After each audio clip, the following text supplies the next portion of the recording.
Salam.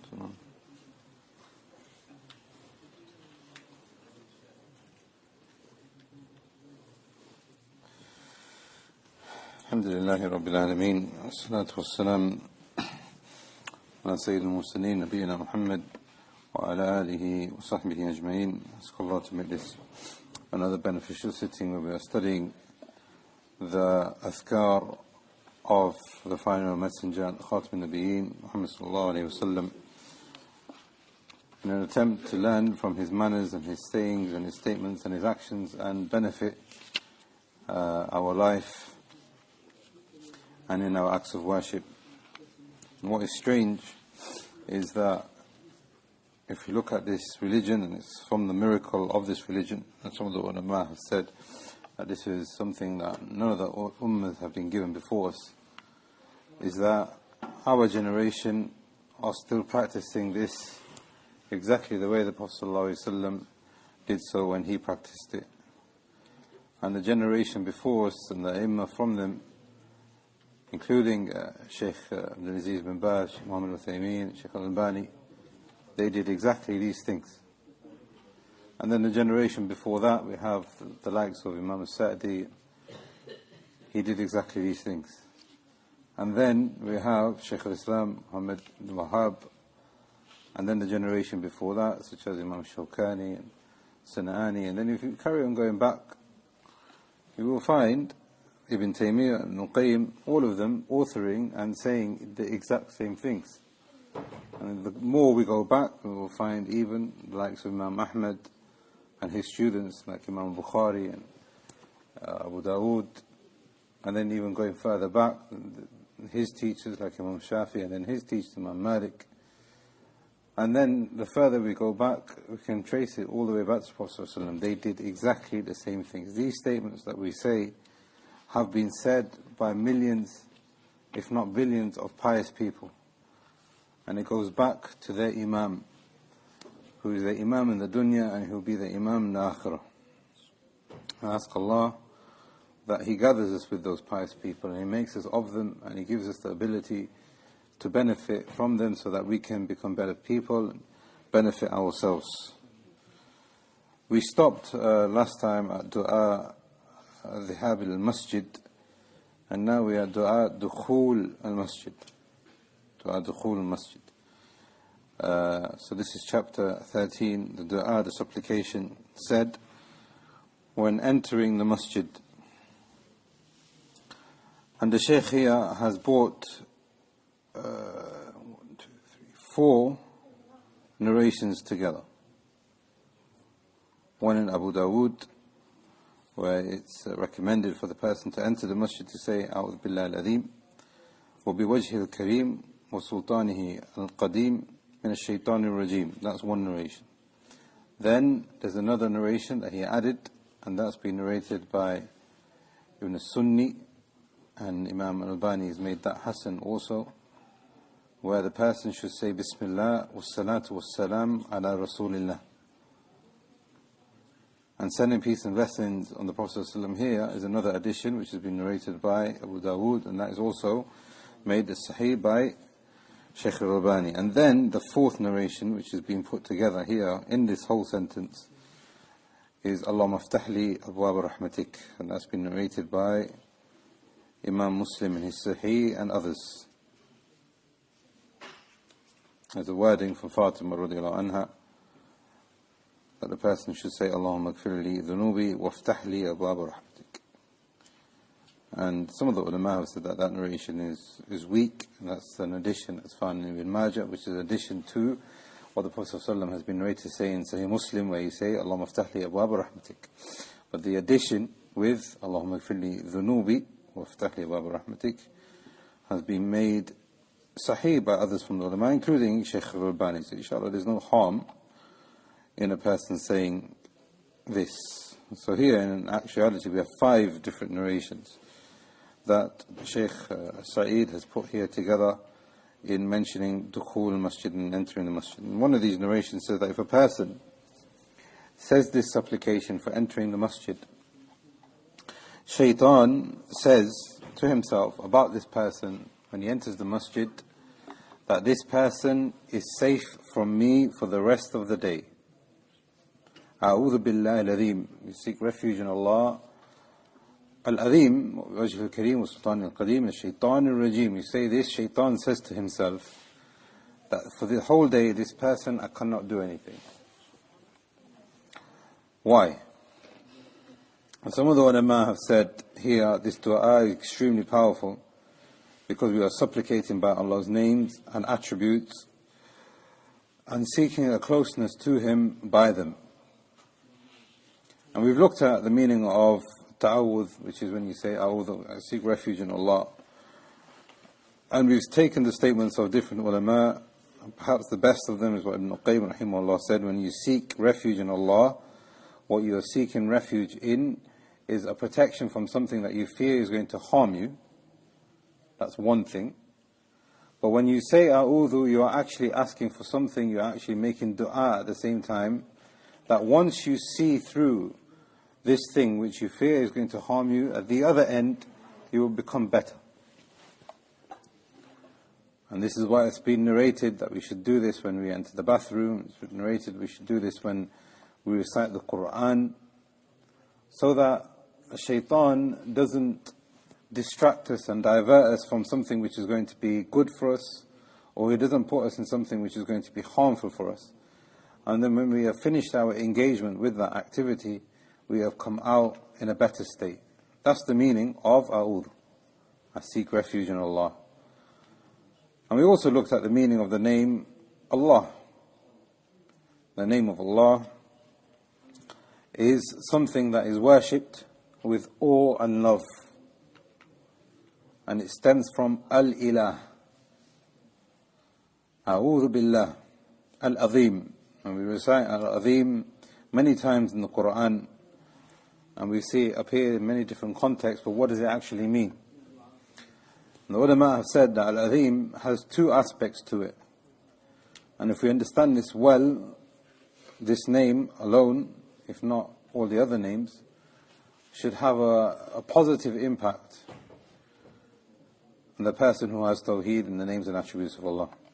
Al-Atheem means that Allah is the Almighty, He is the strong and He is the powerful. That is al-Atheem.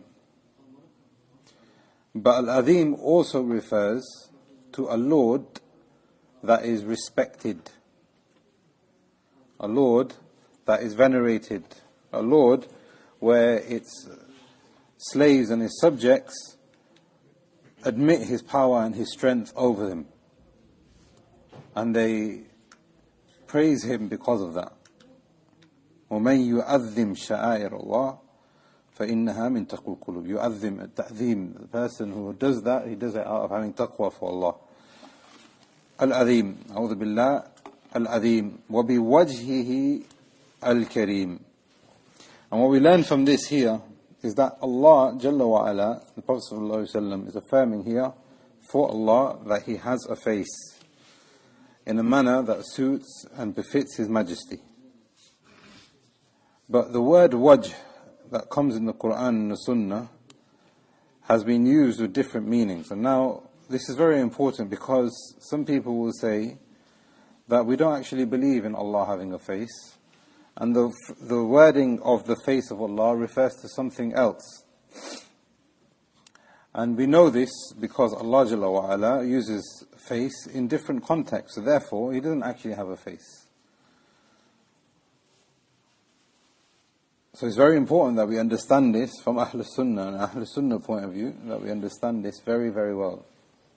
Because if you don't, it can affect your Tawheed in your connection with Allah in His names and His attributes. Allah Jalla wa Ala says He has a face, so He has a face. Tabarak Rabbuka Dhul Jalali wal Ikram. Tabarak Isma Rabbuk. Kullu man alayha fan wa yabqa wajhu. His face will remain. But other texts show that the word wajh, just like other names and attributes, can be used to mean something else. And this is known as ta'wil, which is correct, which doesn't defy attributing that thing for Allah. So just because in a different context or a different ayah or in a different hadith the word wajh or the word hands, or the words feet, or anything else is used to mean something else, it doesn't necessarily mean that it cannot be attributed to Allah. So the word wajh can also refer to al-ikhlas. وَمَا تُنْفِقُونَ إِلَّا ابْتِغَاءَ وَجْهِ اللَّهِ إِنَّمَا نُطْعِمُكُمْ لِوَجْهِ اللَّهِ. We only feed and give sadaqah for the sake of Allah's face. And that basically means that we do it with ikhlas. The word wajh in the text also refers to an acceptance of deeds.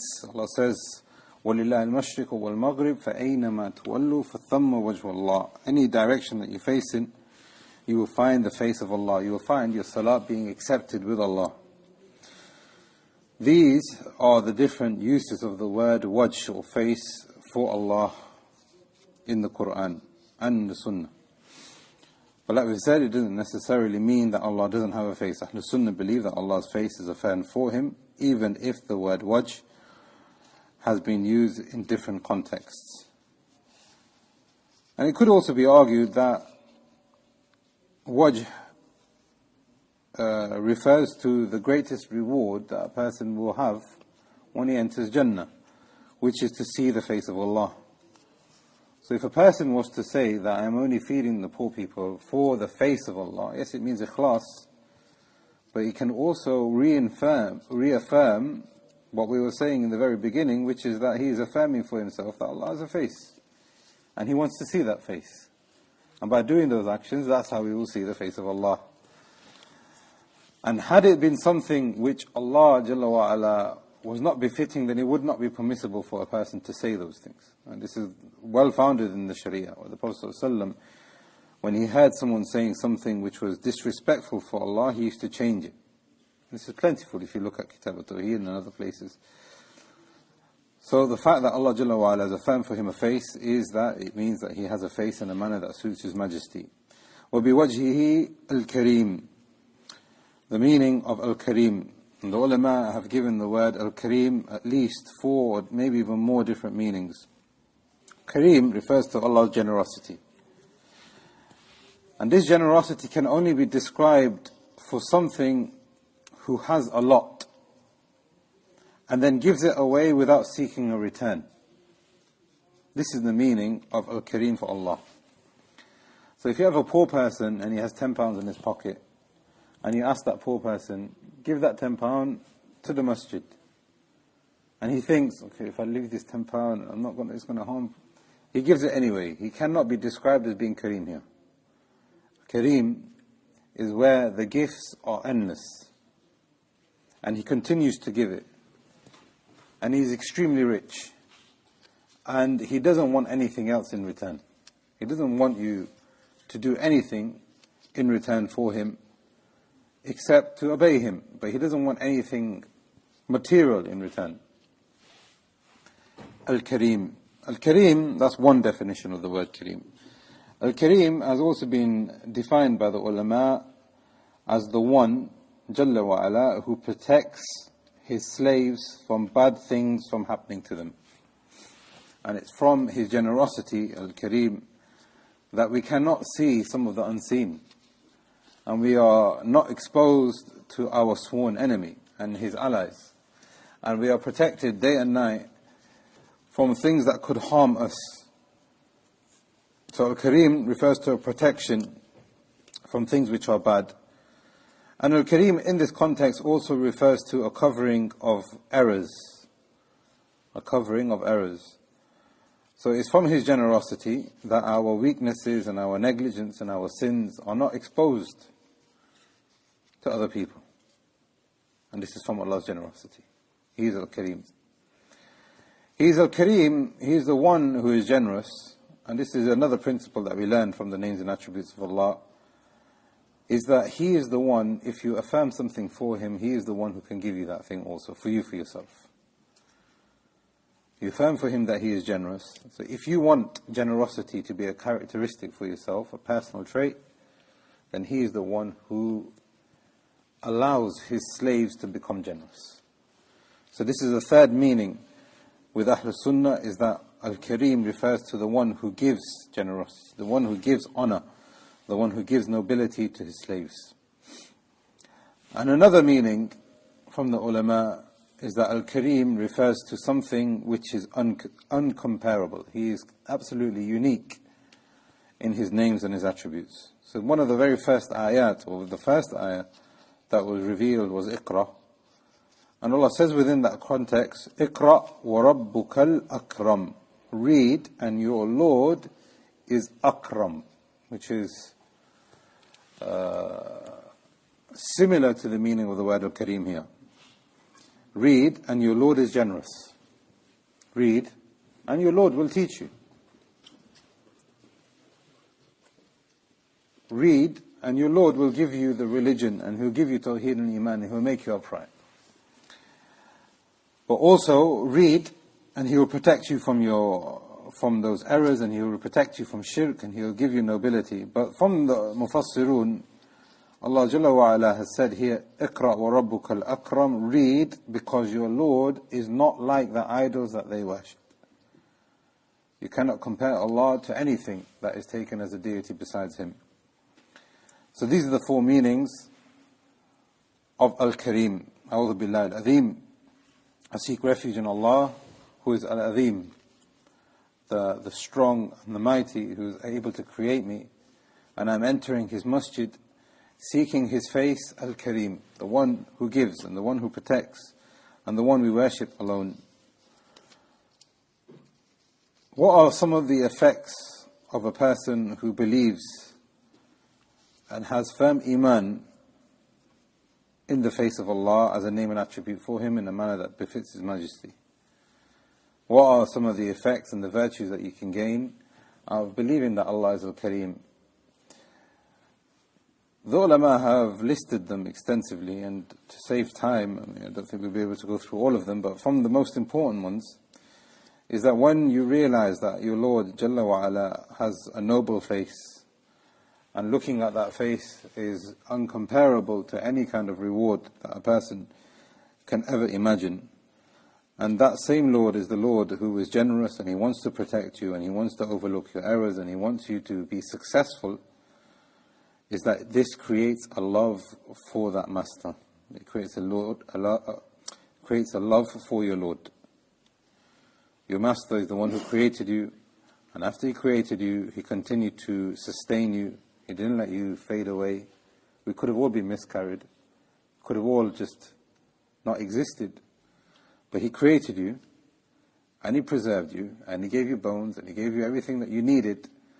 And then He continued, and He still continues to provide for you. What He has done for you is absolutely innumerable. You won't be able to count it. This is your Lord who has a face, and He is al-Kareem. It also instills a level of shyness towards Him. And when you are feeling shy towards your Master, you will feel that you need to have correct manners with Him. Despite all of us being weak and sinful, He doesn't stop being patient with you. He doesn't stop being al-Kareem with you. He doesn't stop protecting you. He doesn't stop giving to you. He doesn't stop overlooking your errors. So it comes a point in a person's life where you realize that my Lord is looking over me, and He is al-Kareem, and all favors go down and can be attributed only to Him. And if that's the case, shouldn't I feel now shy? Doesn't come a moment in my life where I feel that I need to improve my manners with the one who has given me all of this?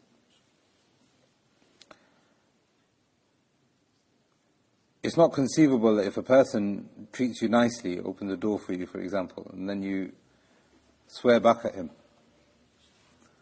or, somebody does something good for you in the dunya, and you repay that with bad manners, or you repay that with negligence, or you repay that with even ignorance of the thing that they have done for you. We don't do that with one another as creation. Then how about the one who has created the dunya, and He is the one who has put generosity amongst each other, and so that we can recognize each other's generosity? Then what about the one whose generosity is uncreated, and His generosity is infinite? Believing in Allah having a face and Him being al-Kareem also instills a level of tawakkul and reliance for the one who believes in that thing. Because if you believe that your Lord has a face, and if you believe that that face is never going to perish, it has no deficiencies, it has no errors, it is always beautiful, and He is that same Lord who wants you to be successful so that you can see it, and that He can love you and He can show mercy towards you in the dunya and akhirah. And He is also al-Kareem, and He is generous, and He is protecting you, and He is overlooking your errors. How is it not possible then that the person who has firm iman in these names and attributes of Allah, then he doesn't have tawakkul in Allah? And tawakkul consists of a person having hope and fear in Him. Because He is the one who has given everything that we deserve, and even more than what we deserve. And He continues to give us that. So surely He is the one that should be depended on.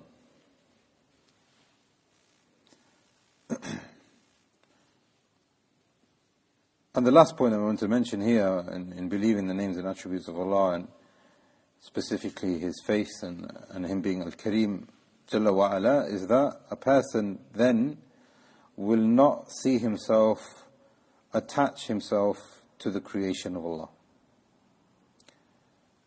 How can it be so that a person becomes attached to something which isn't itself Kareem, and which in itself is bound to perish, and it cannot harm you and it cannot benefit you, and it is full of injustices and things that are limited in its beauty?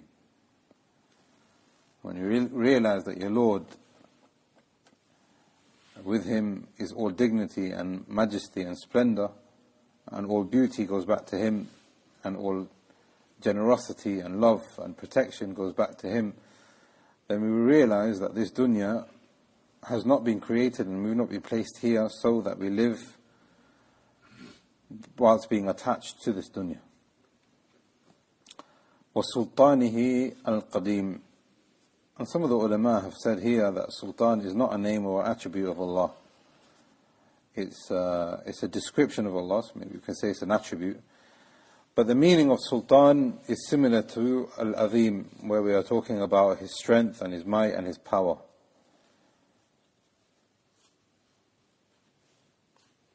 And it also involves here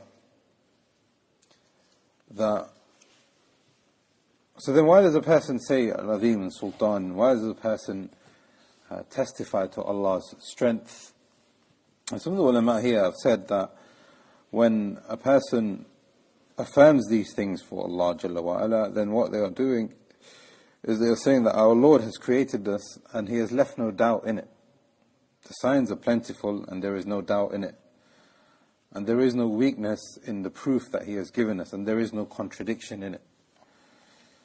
And perhaps this is why a person says these things when he enters the masjid. Min ash-Shaytan Rajeem. Shaytan stems from something which is far away, the root word of Shaytan, something which stems from, that is far away from the mercy of Allah.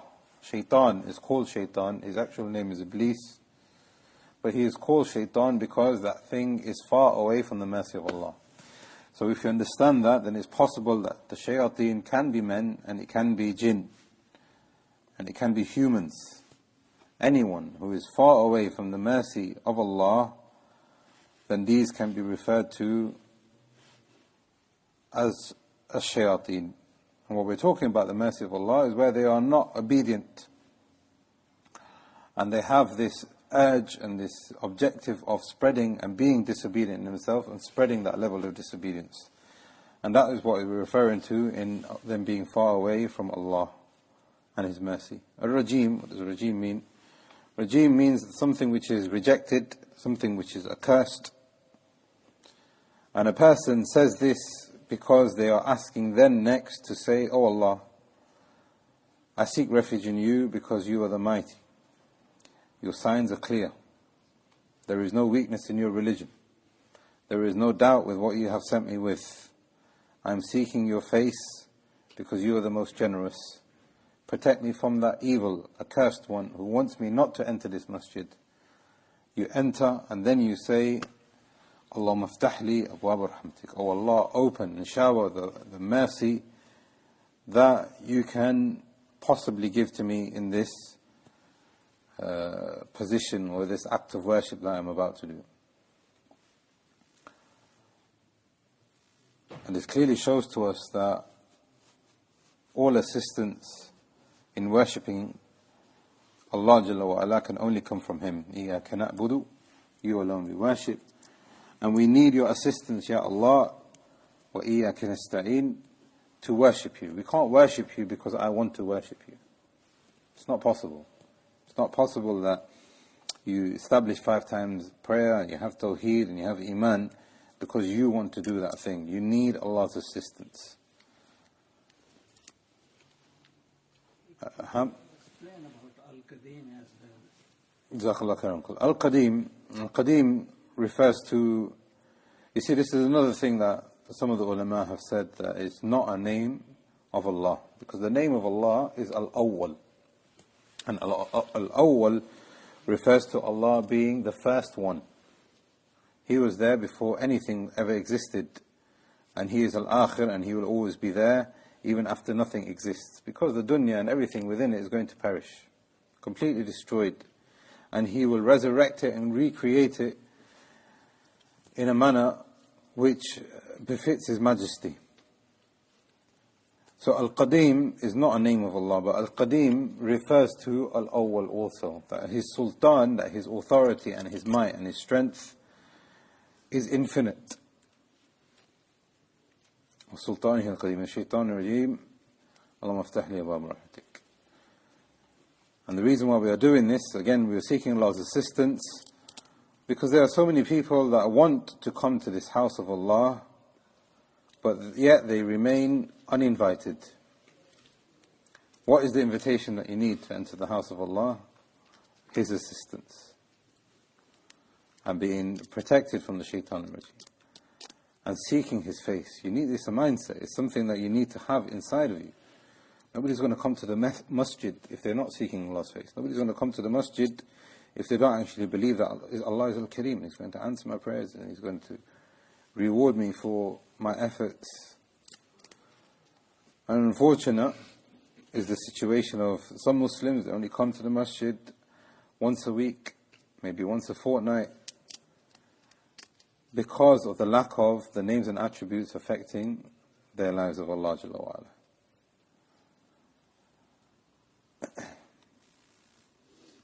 And this clearly shows to us also that the more these names are instilled in our lives, then the more the upright a person becomes, the stronger his Iman becomes. The more you believe that Allah has a wajh, and He is al-Atheem, and He is al-Kareem, and His Sultan is Qadim, etc., and that there is an unseen sworn enemy, and He is trying to attack us in every single moment, and we need Allah's assistance, and that will increase your consciousness of Him, and that will increase your Iman of Him. And then the weaker, the weaker. And the more you realize that your Lord is generous, and He is calling you to the masjid to give you some of that generosity, then the person who has that level of strong Iman will come. You leave your house in the morning, you wake up, you say the adhkar for waking up, the knots of Shaytan are taken away from you. Go into the bathroom, you make wudu. What happens when you make wudu? Your sins are taken off you, your face. When you come out of the bathroom, all these knots are undone now. You pray 2 raka'at, and again, knots undone. You put your jacket on, you come to the masjid. Now you have 25 multiplied. Al-Kareem is giving you 25, maybe 27 times. If the congregation is bigger, then you have more reward. You hear the Imam reciting the Quran, you do Fatiha yourself, you say Ameen yourself. When you say Ameen, the angels say Ameen, all of your sins are forgiven. And then you recite, then you hear the recitation of the Quran being recited, and that instills khushu' in you. And then when you finish, you make tasbih and tamheed and tahmeed and takbir. And the Prophet ﷺ said, if you do that 33 times each, you will have all of your sins forgiven, even if they were equivalent to the foam on top of the sea. And then you go home being successful. That's just one salah. There's 5 of them every single day. He is al-Kareem. And He doesn't want us to be pessimistic. He has opened those doors for us. And when you do that, He has promised that He will help us to become better ourselves. Al-Kareem. If you have some mistakes during those prayers, between those prayers, you've maybe missed a few prayers. He's al-Kareem and He wants you to repent. He doesn't want to shame you. He doesn't want to debase you. He doesn't want to, the whole dunya to see, look what this person has done. If He wanted to, He could, but He's al-Kareem. And He doesn't do that. His objective is not to punish you. His objective is not to make you look bad. His objective is for Him to be loved through His Tawhid from you. And if you do that, Al-Kareem will love you back. And His love is uncreated. And His mercy is uncreated. And His generosity is uncreated. There's no Lord besides Allah Jalla wa Ala, and there's no other place of worship that deserves to be entered to worship Him, or to be worshipped any kind of deity, except for the Masjid of Allah. And this is why we are saying these supplications. Bismillah, Salat wa Salam, Allah maftah li, abwab rahmatik, al-Kareem, open the doors of your mercy for me. Dua khuruj in the masjid, what are some of the supplications that are said when we are leaving the masjid? Bismillah, wassalatu wassalam ala rasulillah. Allahumma inni as'aluka min fadlik. Allahumma asimani min al-Shaytan Rajeem. And this is a narration which has an addition here. So there's 2 narrations that have been put here. The first one, Bismillah, that's one narration, but there's another narration which has a wording which is extra, which is Allahumma asimani min al-Shaytan Rajeem.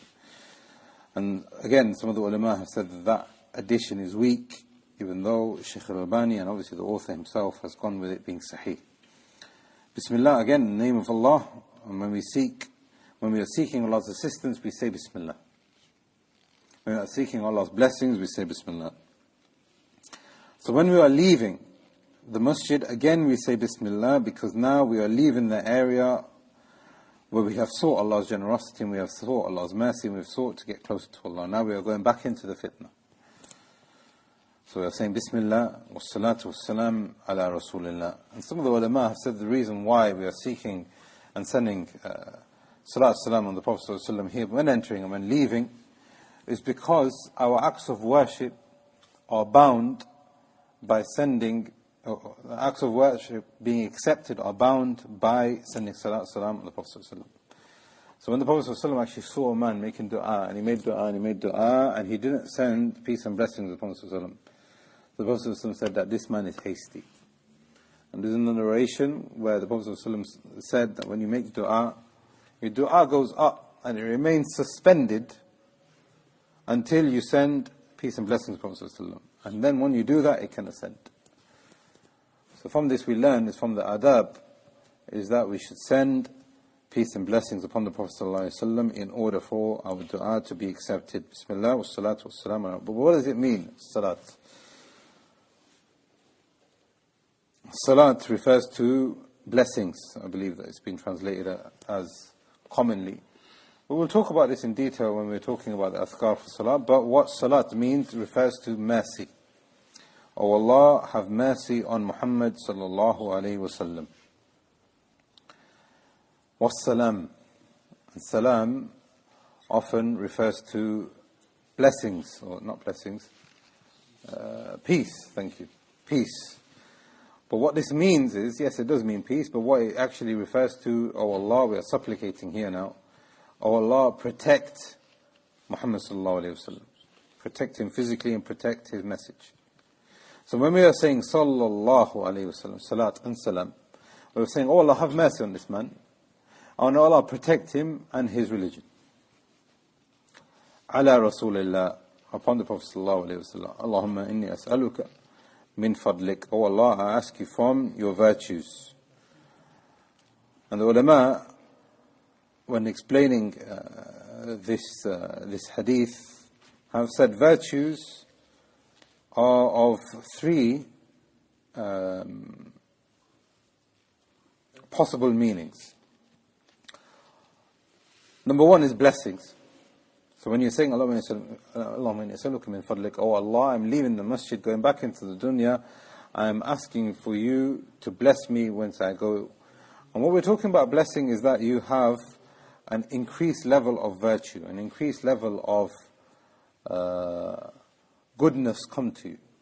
Whether that's in your wealth, whether that's in your health, whether that's in your family. Oh Allah, give me the goodness of the dunya. That's the meaning of fadl. One meaning. Another meaning is, oh Allah, increase me in my provisions.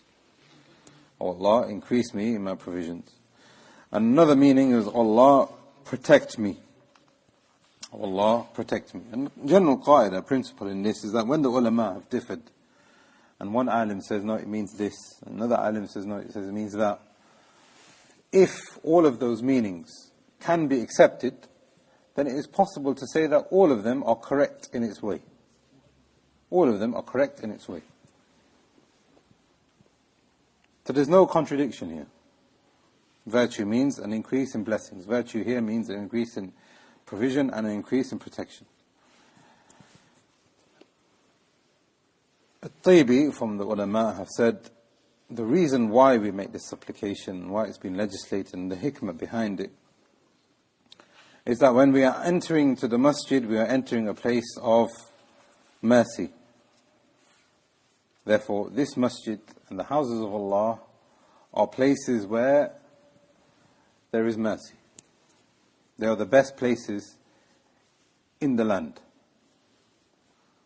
Better than our homes perhaps, better than the marketplace, better than your workplace, better than anywhere. The best place in this locality is the masjid.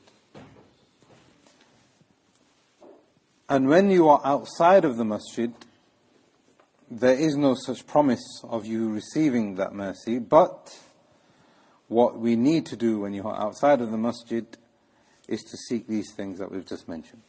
Blessing, provision and protection. So when you are functioning outside, whether you're at work, whether you're with your family, whether you're at home, what you are asking for is that you are preserved whilst you are not in this state here, in a place where mercy has been promised to descend. And the proof for this, in the context of this, where Allah Jalla wa Ala says in Surah Al-Jumu'ah, Ya ayyuhalladhina amanu idha nudiya lis-salati min yawm al-jumu'ah fas'aw ila dhikrillah wa dharul bayt. When the call for Jumu'ah has been made, go to the masjid and leave the dunya. That's where the mercy is for you. ذَلِكُمْ خَيْرٌ لَكُمْ إِن كُنتُ. If you knew, that would be good for you. If only you knew how good that is for you. But once you're in the masjid, that's where the goodness is. But once you have to leave, فَإِذَا قُضِيَتِ الصَّلَاةِ, when the salah is finished, you have to leave. Allah Jalla wa Ala says, فَانْتَشِرُوا فِي الْأَرْضِ وَابْتَغُوا مِنْ فَضْلِ اللَّهِ اللَّهُمَّ إِنِّي أَسْأَلُكَ مِنْ فَضْلِكَ. The same context has been found in these ayats. But that doesn't stop there. It doesn't mean that when you go out, you become secular and you think, okay, well, my piety is left in the masjid and I'll go out, I can do whatever I want. Allah says in the context here, when you've said, Allahumma inni as'aluka min fadlik, you open the door, you leave the masjid, وَاذْكُرُوا اللَّهَ كَثِيرًا لَعَلَّكُمْ تُفْلِحُونَ. Be plentiful in being mindful and conscious of what we have just talked about when you entered the masjid, of Allah being a Kareem, and that enemy being there, and you're seeking Allah's Sultan, you're seeking Allah's protection and His azama from His meaning of the word al-Atheem, then you have to be conscious of that. You can't be of those who say that one thing and then quickly to forget it afterwards. وَاذْكُرُوا اللَّهَ كَثِيرًا لَعَلَّكُمْ تُفْلِحُونَ. So you can be successful. You take that with you into the dunya so that you can be successful. Some of the ahkam connected to entering and leaving the masjid. The ulama have said that when you are on your way to the masjid, a person should display tranquility and display khushu'. The Prophet ﷺ said in the hadith, when you are going to the masjid, walk with saqina and waqar. The ulama have said internal and external tranquility and khushu' and submissiveness to Allah. And as we mentioned before, while we were just talking about the virtues of coming to the masjid, when you leave your house, the angels are waiting for you at the door. And when you leave your house, the angels are accompanying you while you're going to the masjid. And whilst you're going to the masjid, they are saying, Allahumma gfir lahu, Allahumma gfir. And they continue to do that until the takbirat al-ihram. They continue to do that until the takbirat al-ihram. So the Prophet ﷺ has told us that when we are coming to the masjid, you must preserve and be conscious of the fact that all of this is happening.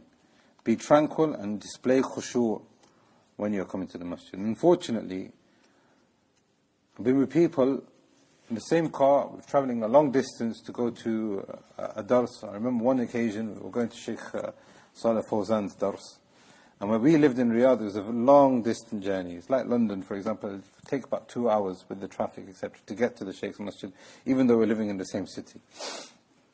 We're going, and people are talking about the dunya, they're making jokes, they're making fun out of each other, etc. And some of the people in the car don't like that. And it was befitting that one of them said that, Ikhwani, listen, my brothers, don't you know this hadith? Remember this hadith, that the angels, we've left our house and the angels are with us right now. If you don't have that level of khushu' and tranquility in you, then you're not going to benefit from this journey. You're not going to benefit from the supplication of the malaika. You're not going to benefit from going to the masjid in that state. So from one of the biggest ahkam is when you're going to the masjid, is that we have to be conscious of the fact where we are going to, what we are going to say, and why we are going there. And we can only do that if we have an inner sense of tranquility and khushu', and that reflects on your outer. The ulama have said that when a person goes to the masjid, he must be doing so also, and I think this is quite obvious, in seeking Allah's reward alone. From the ahkam and the benefits that we learn from these two narrations, also these two different adhkar, is the virtue of being connected to the masjid. And we know that the Prophet ﷺ said that there are 7 that are going to be shaded under the arsh of Allah on a day when there will be no shade except the shade of His arsh.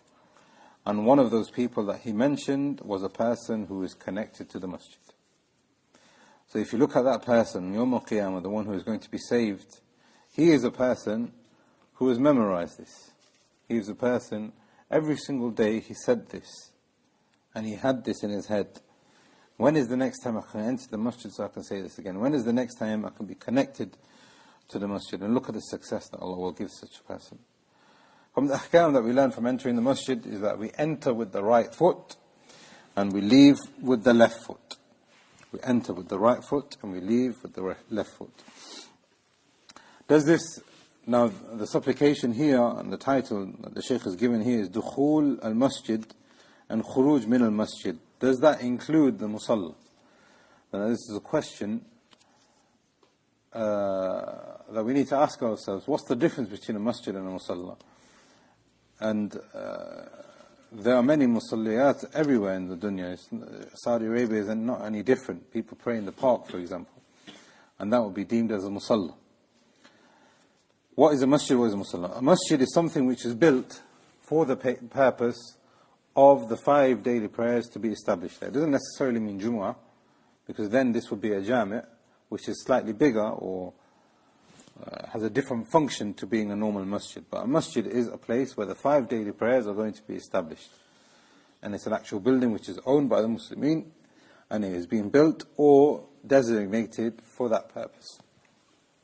Therefore, if it's a building that's on rent, is that a masjid? It's not a masjid, because the Muslims don't own it. It could be taken away any second.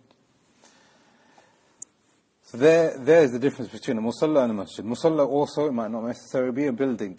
It might just be a mat that a person puts down, and they put it down there in that every single place, every single salat. That would be a musalla. Musalla is what you have in your workplace. Musalla is what you have in your universities and your schools. This is a Musalla. So now once we understand the difference between Musalla and the Masjid, we learn that there are different ahkam. And one of these ahkam is that these supplications are said when you are entering the Masjid, not the Musalla. Who says these supplications? Is it just for the men or is it just for the women? Ulama agreed that these supplications are said by both genders and it should be said by all ages. And that is important because women and men sometimes have different ahkam when it comes to masajid and when it comes to musalla. For example, a woman can't enter the masjid if she is on her menses or if she is in nifas, if she's going through the state of bleeding after delivering a child. That's entering the masjid, that's not allowed. But can she go to a musalla? Yes, she can go to a musalla because it's not a masjid.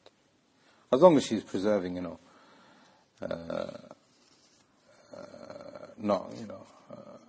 preserving the place and keeping it clean, etc. The masjid, where does it begin? Does it begin on the actual road or does it begin at the place that you're going to pray? And Wallahu A'lam, the correct opinion here is that what begins at the actual road is the respect and the ahkam which connected to the masjid. But this supplication is said when you enter the prayer area. And the supplication is said when you leave the prayer area. Not the gate. Not the gate. But the ahkam of the masjid applies at the gate. So for example, say you're in i'tikaf here. Can you go to the bathroom? Yes, you can go to the bathroom. Can you go to the office? Yes, you can go to the office. Because this is all the masjid. But when do you say this supplication? You say the supplication when you come into the actual prayer area. And when you leave the prayer area. Adhkar al-adhan. Shall we do that or shall we leave that for next week? It's quite extensive. 1, 2, 3, 4, 5, 6. I think there's 6 different narrations. What do you think? Shall we carry on? Show of hands. You like to vote, yeah? Right. Let's just talk about some of the virtues of the adhan, and then bi'idhnillah next week we can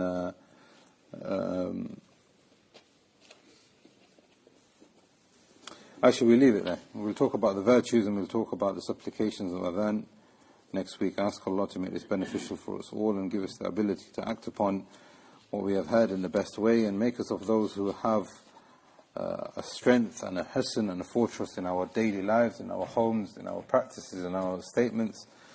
And He enables us to come to His house and get a connection with Him, and that He is al-Kareem and He gives us from His generosity in the dunya and the akhirah, and that He takes us in a state when He is happy with us and not angered. هذا والله أعلم وصلى الله على نبينا محمد وعلى آله وصحبه أجمعين. Remember Abdul Malik a couple of weeks ago, he had a question where he was asking, the Prophet ﷺ used to recite and encouraged Surah Mulk before a person goes to sleep. Can a person do that in his prayers when he is praying, maybe the night prayers, etc., and consider that as praying, fulfilling this hadith? There are different narrations which talk about what the Prophet ﷺ used to recite.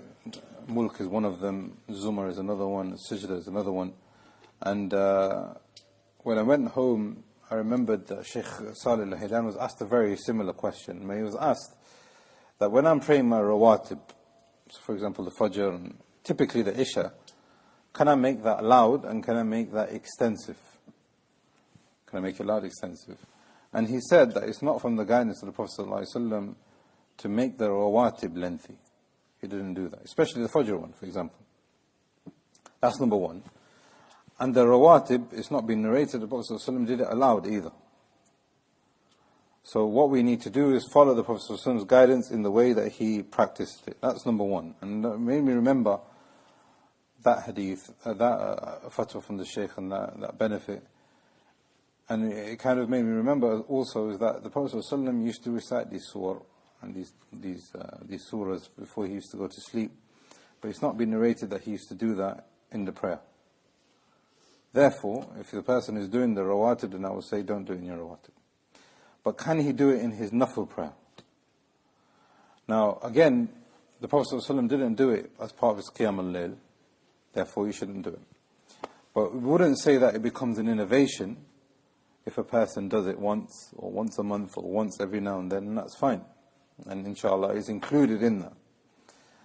But if he makes it every single night, that this is, I'm going to do sajda, I'm going to do zumar, I'm going to do mulk, I'm going to do it whilst I'm standing, then we will say that it's khilaf al-sunnah. It's opposing the way the Prophet ﷺ himself, he did it. And if you continue and make it habitual, then it can also become an innovation. So what I would say is that, number one, you wouldn't do that in your rawatib. The rawatib should be quiet and they should be short. But if he wants to do it in nawafil prayer, then he can do so as long as it's not habitual. Jazakallah khair. Anybody got any questions? You know, pertaining to the masjid, between the Masjid and Musalla, can a masjid be a building that wasn't intentionally at first built for the sake of worshiping Allah, but then the intention changed? Yes. Yes. And we know this because the Prophet ﷺ's own masjid, the Masjid and Nabawi, was a barren piece of land where actually two people were buried. And that land actually belonged to some orphans. So the Prophet ﷺ purchased that land, relocated those graves, because you can't build a masjid on that grave, or on any grave, and then he designated that. And there are different instances the Prophet ﷺ changed, and even from the Khulafa, and even from the Salaf, where they changed places and made them places of worship. So the ulama agreed that it's allowed. So it doesn't have to be a purpose-built building for it to be a masjid. It has to be a designated building for it to be a masjid. Otherwise it would be a musalla. Uncle. Queen's Medical Center, Queen's Elizabeth Center, they've got a place. And there are virtually 5 times prayers, and also they have Jummah. But the building belongs to hospital. Yeah. So what is it, Musalla? So if you have a prayer place where they are establishing all the prayers, they've got Jum'ah, everything that's happening, is that still a masjid? The function is exactly like a masjid, but it's still not a masjid because, number one, it's not owned by the Muslims. Therefore, it's not controlled by the Muslims. That's number one. Number two, the masjid is something which is like a waqf that the ulama have said. So it's like an endowment. It's a permanent state now. This masjid is a permanent status. So we can't then say tomorrow, let's make this into a gym, for example. We can't do that. It's not allowed. This masjid is now a permanent place. The only time when we can change this masjid and maybe sell it is if there is a betterment for us to move into a bigger premises or a better location or something like that. And this is the difference between Masjid and Musalla now, because now the university or the hospital can say, right, okay, we can close this room now at any time, because it doesn't belong to the Muslims. So this is one of the biggest differences between the Masjid and Musalla, is that the Masjid is an endowment which is permanent and it's controlled, and the management is Muslim. And even if they are similar in the way that they are functioning. But if that is the case, then some of the ulama have said, then what you should do is treat the musalla like a masjid. Treat it with respect and treat it with, the honor that it deserves. But is it the masjid? No. So if there is a reason for example, a woman who is on her menses to enter, then she is allowed to enter, for example. Yes. Are you talking about, say we're on a journey to the masjid, like either in a car or something, we shouldn't be like making jokes and stuff. What do you advise that we should actually be doing during that journey? What advice would you give for a person making a journey to the masjid, especially if they're traveling from a different city or a faraway place? What I would say is that, making other people laugh is not haram in itself. The Prophet ﷺ said that one of the best deeds that a person can do is idkhal as-surur al-Muslim. You enter joy and you enter happiness into another Muslim. That's one of the best deeds that a person can ever do. So the point here is that you're not, mundane. You don't have to be antisocial. And that's not the point. The point here is that you realize where you are going and what you are doing. So if you have to speak, and you have to look, and you have to do an action, then realize that you are now going to the masjid, and you have to use your body and your statements in a manner that is befitting the state of worship that you are already in. So if you're with your brother and you want to make him happy, there's no harm in that. If you want to remind him of something which is good, there's no harm in that. If you want to revise what you learnt from the previous lesson or from a different lesson, or if you want to recite the Quran, etc. I remember there's one clip that the Sheikh Suleiman Ruhaili came on the phone. He was talking about Abdullah Qadiyan. Abdullah Qadiyan, rahimahullah, he was one of the senior scholars of Saudi Arabia, and he passed away a few years ago. And he was very, very proficient, to the extent that a lot of the senior scholars we have here now are students of this Sheikh. And he said that from Riyadh to Makkah, it's an 8-hour drive. Maybe 10 hours, but maybe less, maybe a bit more. As soon as they used to leave Riyadh, he used to open his mushaf and he used to start, Alhamdulillah Rabbil Alameen. When they get to the miqat, so the miqat for Makkah, for people coming from that direction, is Ta'if. So it's about an hour or so before you actually enter Makkah. As they were entering into Ta'if, he'd be finishing Surah An-Nas. He's finished the whole Quran. He's going from Riyadh to the house of Allah, and he is conscious of that. You see how serious, and if you take it seriously, and if this is my point here, this is what I was trying to, is that the more you realize the names and attributes of Allah, and the more you have Tawhid, the stronger your Iman, it will have an impact on the way you are, the kind of human being that you are, the personalities, the actions, the worship, all of that will change. You'll see a transformation. We look at that and we think, subhanAllah, he's finished the whole Quran. I don't think I could ever do that. No, you can do that. He is a human being. There's no difference between us and them. Allah has given him tawfiq, Allah can give you tawfiq. It's not to downplay him at all. He's much better than us, obviously. But Allah is al-Kareem. He's the same Lord that gave it to him, He can give it to others. So this is my point. When you're going from one place to another, you're coming to the Masjid of Allah, you take it seriously. If you take it seriously, then you can enter and approach the masjid, and you have attained a great deal of good, even in a short pace of time. Barakallah. Hassan. With regards to the dua of entering and exiting the masjid, can you say every time you go out those doors, for example, you go to the office, you go to make wudu, you go to make brothers? Here we're talking about khuruj min al-masjid. So when does a person actually say it? Is it going through the doors, or is it the intention of leaving the masjid? That's the question, isn't it? When do we say that supplication? And obviously, what seems to me the obvious and correct opinion here is that إِنَّمَا الْأَعْمَالُ بِالنِّيَّاتِ, that your actions are bound by your intentions, and if you are intending and entering the masjid to stay into the masjid, then that's when you would say that supplication. When you are intending to leave the masjid and for good, then that's when you would say that supplication, not just going through the doors, for example, to make wudu, etc.